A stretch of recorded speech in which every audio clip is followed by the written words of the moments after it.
Haim was just 35 years of age, and his life story was already impressive. He was born in Poland. His family was originally from Spain. He studied finance in Western Europe and lived in England for a time before emigrating to the United States. As with most immigrants, he landed first in New York City. Now, the year was 1775. Haim was still learning about his new country when, just a few months following his arrival, the American Revolutionary War broke out. At first, he may not have been sure what he could do, but Haim would find a way. This man would be arrested frequently by the British Army on charges of espionage. He even spent over a year on a boat commissioned by the British where he acted as a translator for the Hessians aboard the ship. Haim helped prisoners of war from the Continental Army escape, encouraged Hessian troops to desert, and carried out other acts of espionage intrigue. In 1778, he was arrested again and was sentenced to death. Of course, that was before his escape. It would take some time, but Haim's skill in finance eventually found a friend in Robert Morris, who just happened to be the superintendent of finance of the government after independence was declared in 1776. Within 6 years of the beginning of this revolution, Haim's arrival on the soil of this new country, his arrest and imprisonment, and his role in espionage against England, well, it'd find Haim providing financial services to this burgeoning effort to break away from England as a member of the Sons of Liberty. When he wasn't being held by the British, Haim was converting foreign contributions to usable currency to be used by American forces. One such transaction was essential to a 1781 loan that led to an offensive won by George Washington in Yorktown. More on that in a bit. In 4 years, Haim had financed the equivalent of $14.8 million if viewed through the lens of today's economy. At the time, it would have been $650,000. But it was not just enough.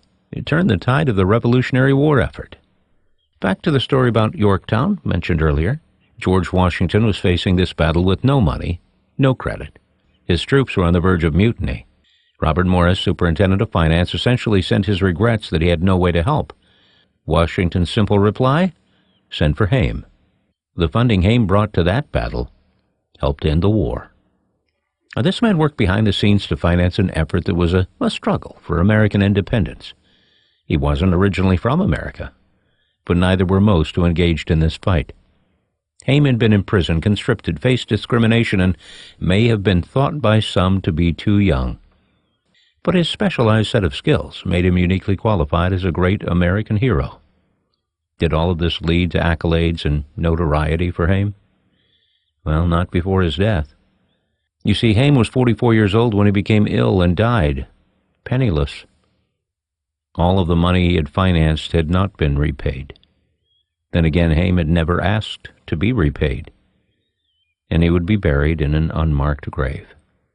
And while this man seemed especially selfless, he did champion those who had lost much during the war. Take, for instance, an army surgeon named Bodo Otto.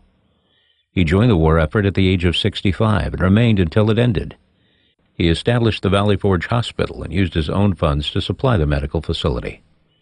Haim brought this to the attention of America's leaders and requested help. Bodo was able to rebuild a practice in Pennsylvania once the war was over because Haim stood in the gap for him.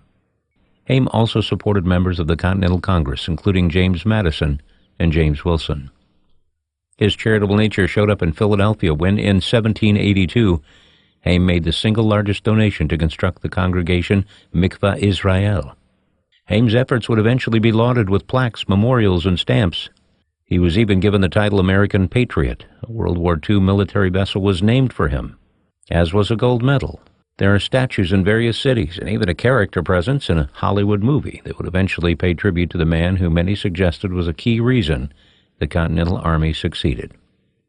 Of course, Haim was not alone in the role of a great sacrificer, but it's possible that before today, you'd never heard of a Polish immigrant from Spanish roots who came to America by way of England and then literally gave all he had, and in so doing, helped this country find the independence they longed for. Hopefully, today you've gained an appreciation for a financier of the American Revolutionary War. His name? Haim Salomon. Sure, there were other compelling tales from the country-changing event, but now you know one very specific backstory.